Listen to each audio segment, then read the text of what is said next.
This subtle healing, this subtle medicine that is practiced all the time, you could say, among people.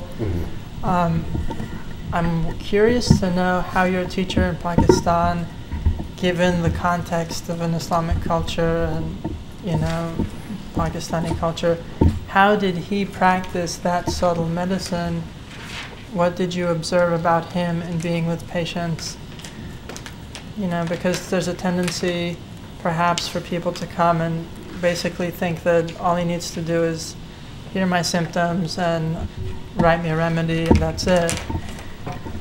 But there is a way that the healer is conveying the subtle medicine through the substance, through the interaction, through the words, through the silence. By his manner, so to speak. Yes. So how did you, and I'm interested because we would expect the real Hakim to be the one who has embodied the Sunnah and is walking it, living it, breathing it, and demonstrating it as a practitioner, as a friend, as a parent. And so I'd like, could you share something about what you observed? Well, yesterday I mentioned this thing that, this idea that the Hakim is going to be the one that's walking, breathing the Sunnah. I mean, yes, that's true, inshallah, hopefully, but it doesn't, realistically, it doesn't work that way. I mean, one of the realities, like I said yesterday, one of the things my teacher said was, do not expect you're going to heal anybody. If you're in that, you're in the wrong business. You're healing yourself. And we all know, or many of us know, this concept of the wounded healer. I've never seen anybody in this business who is not coming from a place of having been wounded deeply, healing themselves, and in the process of doing that, recognizing that, right, it can be done, one, and I can do it for others, inshallah, and I can heal myself by that service to others.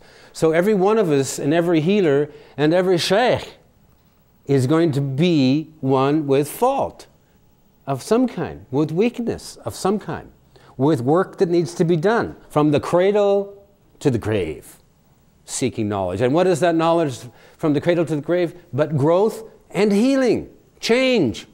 It must continue. It must be an ongoing thing. They say the Prophet ﷺ made he said astaghfirullah at least 40 times a day. What was he asking forgiveness for?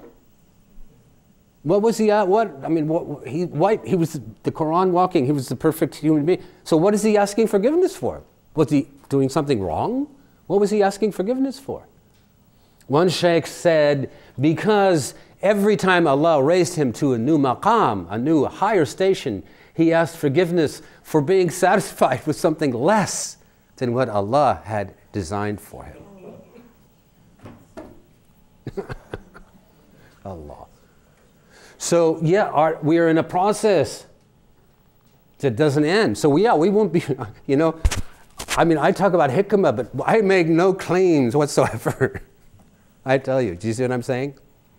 So my teacher was the same. He had his foibles. He had his unique personality. But he had this other ability to be sensitive to people's feelings. That I know. To recognize people's feelings and to be there with them. And the one place I saw it most, one of the things I learned from him most was he taught me, he said and he was like, to me it was like a secret. But it isn't one of those secrets that's obvious, but it's kind of overlooked, like we don't give it its due. And all you women are going to, I make a lot of friends with women when I do give these things. Because they hear me saying things that they know and they just don't hear people speak. One of them is that